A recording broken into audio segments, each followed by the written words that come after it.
16h-18h sur Europe 1. Stéphane Bern et Mathieu Noël. Historiquement vôtre. Tous les jours dès 16h, historiquement vôtre vous raconte l'histoire sans se la raconter. Mais aujourd'hui, exceptionnellement, on se la raconte un peu puisque nous avons le plaisir d'accueillir une invitée exceptionnelle qui, depuis son union avec le prince Andrew, dont elle a partagé la vie pendant plus de 10 ans, est membre de la famille royale britannique, c'est la duchesse d'York, Sarah Ferguson, à qui on souhaite la bienvenue dans Historiquement Vôtre. Et nous avons le plaisir de vous accueillir à l'occasion de l'apparition d'un roman, votre dernier roman historique, roman d'amour aussi, bref, les deux passions réunies de notre chroniqueuse Clémentine Portier-Kaltenbach ici présente. Alors forcément, Clémentine, vous avez aimé ce livre. Oui, je vois que vous restez discret sur ma passion pour Napoléon et devant la duchesse d'York, je pense que c'est en effet préférable. Alors oui, Sarah Ferguson, vous venez de publier ce roman historique qui est inspiré librement de l'histoire d'une de vos arrière grand-tantes, mais le personnage est nourri de quantité d'autres personnages. C'était votre arrière grand-tante, Lady Margaret Montagu Douglas Scott, déjà rien que le nom en impose. Et ce livre est paru en Angleterre sous le nom Son cœur pour boussole, et le titre français à la conquête de sa liberté. Alors l'action se passe en 1865, en pleine Angleterre victorienne. L'héroïne, Lady Margaret, a 19 ans. Et le roman commence alors que ses parents doivent annoncer le soir même ses fiançailles avec un homme qu'elle déteste et qui la dégoûte littéralement. Dans ce livre, et c'est vraiment le point de départ, le thème central, c'est vraiment le thème qu'on retrouve chez les fans et les lectrices de Jane Austen. Donc, mesdames qui aimez les livres de Jane Austen, vous allez vous régaler avec celui-ci. Le thème principal est la dépendance des femmes vis-à-vis du mariage. Le mariage est alors un marché. Et pire encore, dans l'Angleterre victorienne, la femme est un bien comme n'importe quel élément du patrimoine.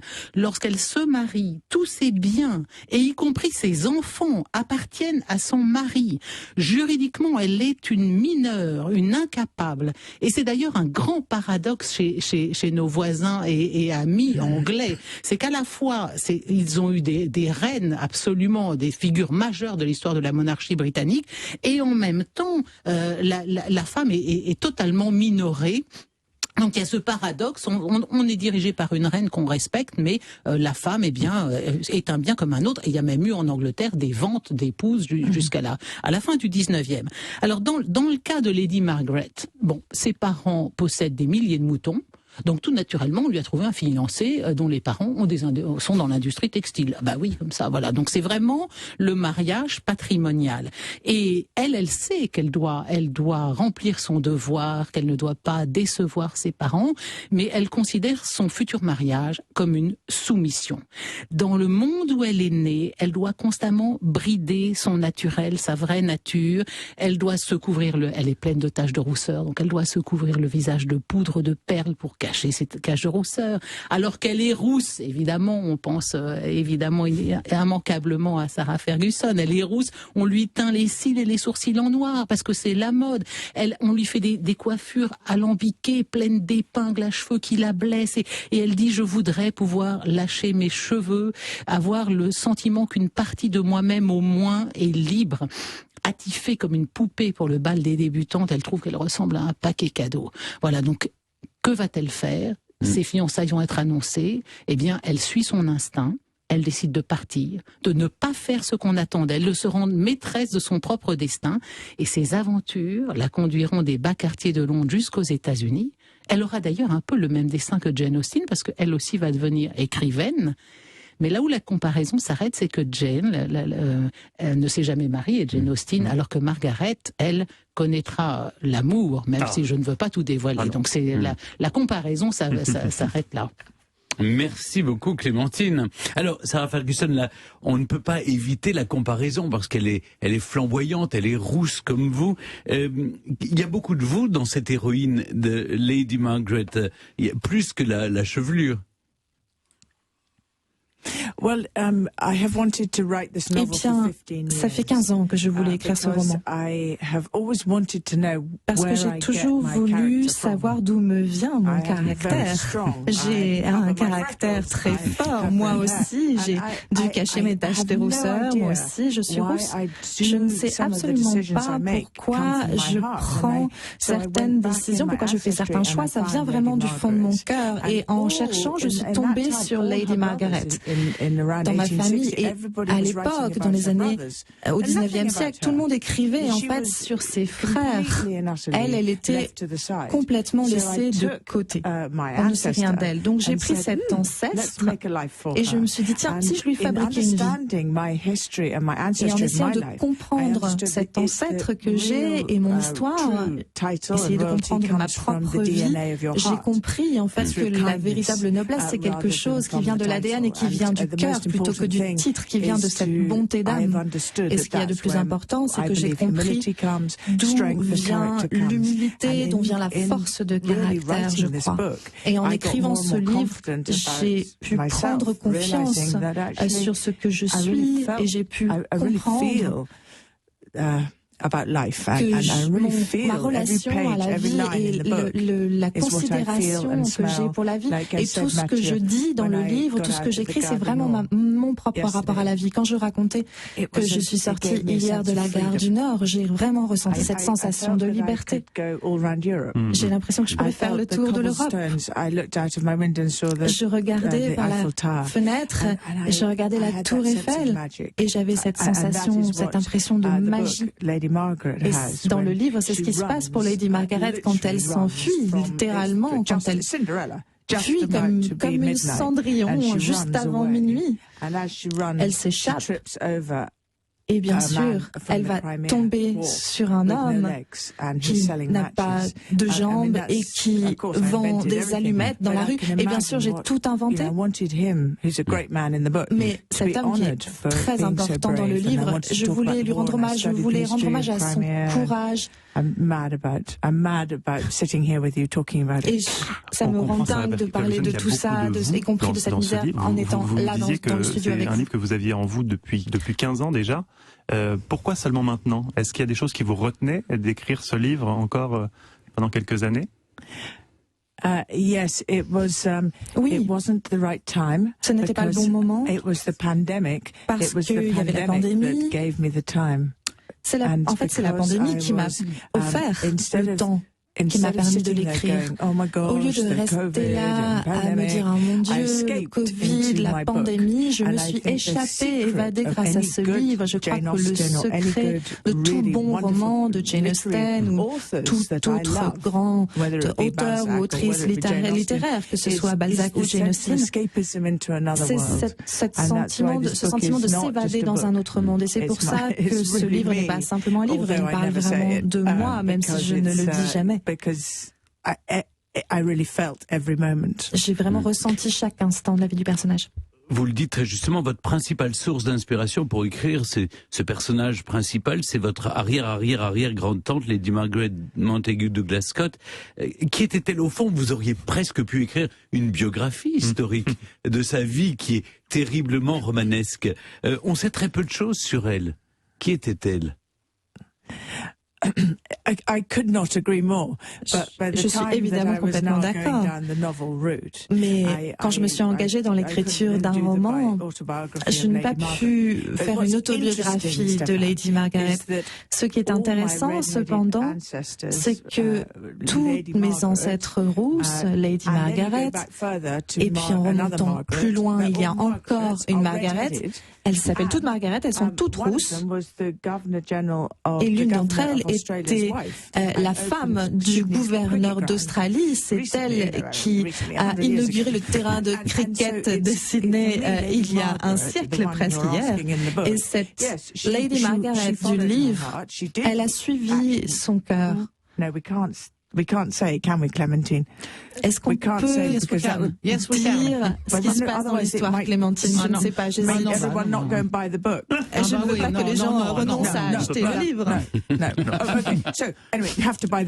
Donc, achetez le livre pour savoir ce qui se passe. Mais, bien sûr, elle a effectivement ouvert ce premier hôpital à Édimbourg, la véritable Lady Margaret. Donc, on sait qu'elle a vraiment défendu le droit à l'éducation, à l'alphabétisation pour les femmes. Elle s'est battue, elle s'est mariée effectivement très tard, à 28 ans. Je ne dirais pas à qui elle s'est mariée, mais en tout cas c'était très tard pour l'époque. Et pour ne pas m'attarder trop longtemps, je tiens énormément à cette idée que vous avez dite, Clémentine, c'était tout à fait vrai. Comment ça se fait qu'à l'époque, il y avait une femme sur le trône, la reine Victoria, la reine Elisabeth aujourd'hui, et pourtant les femmes, et encore aujourd'hui d'ailleurs, n'avaient pas le droit de faire entendre leur propre voix. Il y a quelque chose d'extraordinaire là-dedans, et je crois que c'est vraiment pour ça que j'avais envie d'insister sur cette question. Comment ça se fait que dans les années 1870, il fallait faire exactement ce qu'on vous disait de faire, et les rousses en général ne font pas ce qu'on leur dit de faire. Il y a aussi une voix féministe. On peut dire que c'est un roman féministe.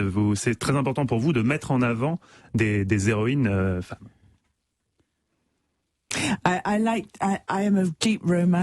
Je suis profondément romantique. Et j'adore les hommes. Je suis pas en train de dire que je veux beaucoup d'hommes, mais vous voyez ce que je veux dire. Mais j'aime que les hommes ouvrent la porte, j'aime l'aspect chevaleresque, la bienveillance aussi des hommes et les roses rouges. Mais malgré tout cela, on peut quand même avoir une voix et être écouté en tant que femme. Oui, je suis quelqu'un qui insiste énormément sur la nécessité d'être écouté. Et je défends le fait que j'ai une opinion, et même si j'aime le côté chevaleresque et le côté romantique, ça ne me rend pas faible pour autant. Ne vous méprenez pas, ne prenez pas ma gentillesse pour une forme de faiblesse. C'est Mathieu qui le fait, vas-y. Nous sommes toujours, je le rappelle, avec Sarah Ferguson, la duchesse d'York, à l'occasion de la parution, effectivement c'est le tea time avec elle, à l'occasion de la parution de son roman « À la conquête de sa liberté », publié aux éditions Harlequin. Est-ce que vous aimez cette période victorienne dans laquelle vous nous plongez? Autant parce que Stéphane. Non mais moi je trouve incroyable cette période victorienne parce que c'est d'abord il y a l'amour. C'est vrai que c'est une société encore très étriquée, mais il y a les progrès techniques, l'industrialisation de la Grande-Bretagne qui règne sur le monde. L'Angleterre à l'époque est la première puissance au monde. Oui, mais c'est aussi Dickens, hein, Stéphane. C'est aussi, bien n'oubliez sûr, pas Dickens. Oui, non, je n'oublie pas Dickens, David Copperfield et Flaubert. Bien sûr. And of course, Balzac and all these people. Et bien sûr, Flaubert, Balzac. J'aime que vous preniez cet exemple, la mère du prince Albert. Louise, elle est venue ici pour essayer de trouver un remède à son cancer du col de l'utérus. Et à l'époque, les médecins étaient à la pointe, les médecins parisiens. Et je suis aussi très fière d'avoir mis beaucoup de choses sur la France et j'en mettrai encore davantage dans mon prochain roman. Mais pour revenir au sujet, j'ai écrit 2 livres historiques quand j'ai épousé le prince Andrew parce que je me suis dit que j'étais ignorante et que si j'épousais un prince, il fallait absolument que j'étudie l'histoire. Et c'est pour ça que j'ai écrit 2 livres d'histoire, sur la vie de Victoria et d'Albert, et sur la vie familiale aussi de Victoria et d'Albert à Osborne House. Et puis, il m'a fallu encore 15 ans pour retrouver la jeune Victoria. Et nous avons réalisé avec Martin Scorsese un film sur la jeune Victoria. C'était mon idée. Et tout ça m'a donné envie d'écrire encore davantage sur l'ère victorienne. Parce que si vous étudiez cette histoire, l'histoire d'Albert et de Victoria, c'est Albert en fait qui a dit à Victoria, il faut que tu apprennes les règles du jeu, comment jouer les règles du jeu. Et il faut que tu apprennes à jouer mieux que tout le monde. Et c'est lui qui lui a appris. C'était aussi le début de l'unité de la monarchie. Il s'est débarrassé de tout ce qui ne fonctionnait pas. Il a dit, voilà, on est une famille moderne, on est 9 enfants, et nous allons unir l'Europe avec toutes les autres monarchies. Et bien sûr, il y a l'histoire de ce mariage en Allemagne. Et tous ces enfants, en fait, ont épousé des nobles en Suisse, dans des familles royales. Il avait cette vision. Et bien sûr, il y a aussi la révolution industrielle. Et puis la grande exposition, ça a été son dernier grand moment avant sa mort. Il y a juste une chose étonnante. Vous dites que vous avez dû étudier l'histoire. Mais au fond, depuis votre enfance, vous baignez dans l'histoire. Vous-même, vous descendez du roi Charles II, vous parlez des Douglas Scott, des Duke of Buccleuch, the Duke of Richmond. Vous avez dans le sang toutes les grandes familles d'Angleterre. Vous avez baigné dans l'histoire toute petite. Yes. On ne voit pas votre geste. Yes. Oui. Yes. Tout à fait. Clémentine a dit, et c'était très gentil de sa part, que Lady Margaret a beaucoup de caractère. Et j'ai un grand sens de l'humour. Et Lady Margaret aussi a un sens de l'humour. Elle n'aime pas l'homme qu'elle va épouser parce qu'il a une manière très bizarre, il a des tics en fait de bouger et il l'agace. Et je me vois très bien aussi m'irriter de ce genre de personne qui me regarderait tout le temps en me disant tu fais pas comme il faut. Pour revenir à Mathieu, sa question, ce livre est très amusant, elle est très passionnée, elle est pleine d'humour.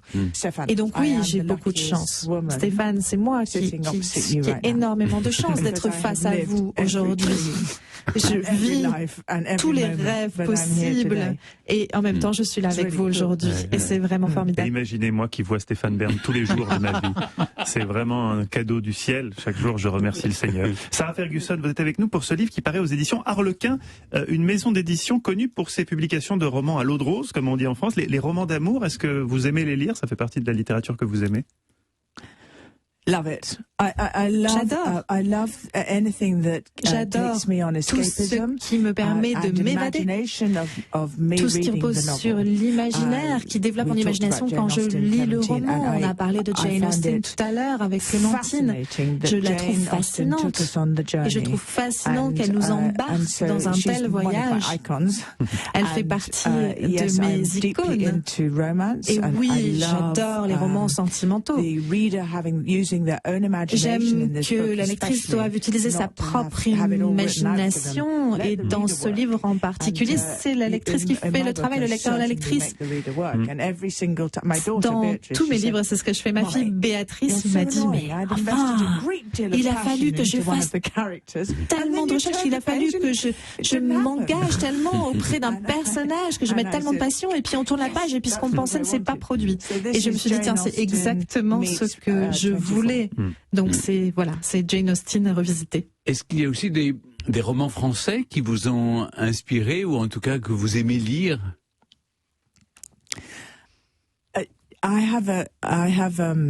Vous savez, j'ai étudié avec Florence Belmondo. Nous avons fait nos études ensemble, elle était dans ma classe, c'était ma meilleure amie. Et donc je venais beaucoup en France. Et je passais du temps avec Alain Delon, Jean-Paul Belmondo. Beaucoup de chance. Et j'écoutais toutes ces histoires. Et j'étais complètement obsédée par Flaubert, par Madame Bovary, par Balzac. La manière dont Balzac parle de la vie provinciale, du rapport avec Paris, ses allers-retours-là. C'est comme quand les gens me demandent si je suis croyante et quelle est ma religion, je dis que je prends des choses du bouddhisme, de l'hindouisme, du catholicisme, je prends plein de petites choses merveilleuses dans chaque religion, je ne suis pas à un endroit précis. Et quand je parle de littérature ici à Paris, en France, là aussi c'est un mélange, je prends des choses un peu partout, comme dit Dickens le faisait quand il empruntait à Balzac.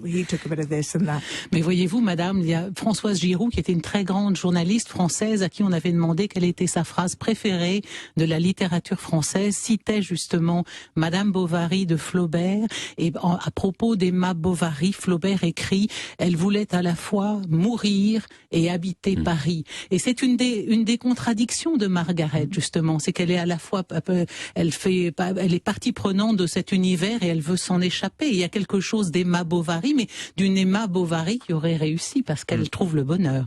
Mais il ne faut pas dire la fin. Non, on ne sait pas si elle trouve le bonheur, il faut lire.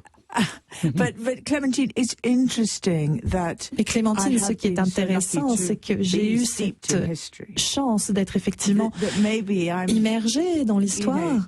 Peut-être que je me suis servi du savoir que j'avais, des ingrédients d'un gâteau qui serait à la croisée de Madame Bovary, d'autres choses. Je pense que c'est vraiment dans mon sentiment. C'est comme la recette d'Olivier. Il faut beaucoup d'ingrédients. Et le meilleur ingrédient, vous n'avez pas changé, je sais que vous n'avez pas changé, c'est le sens de l'humour qui sauve de toutes les situations dans la vie. En tout cas, merci beaucoup Sarah Ferguson d'avoir choisi Historiquement Vôtre pour parler de votre nouveau roman À la conquête de sa liberté qui vient de paraître aux éditions Harlequin. C'était un honneur, un plaisir de vous accueillir cet après-midi. Revenez aussi souvent que vous voulez, mais attendez pas 15 ans. Bah oui. On sera peut-être plus là dans 15 ans.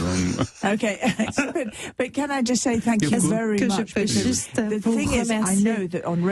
Je sais qu'à la radio il faut aller vite et je vois que Mathieu parle très rapidement. Et qu'il regarde là, mais quand on aime vraiment quelque chose, I want to just leave Hebdo for me. J'ai envie de laisser un peu de place aux choses.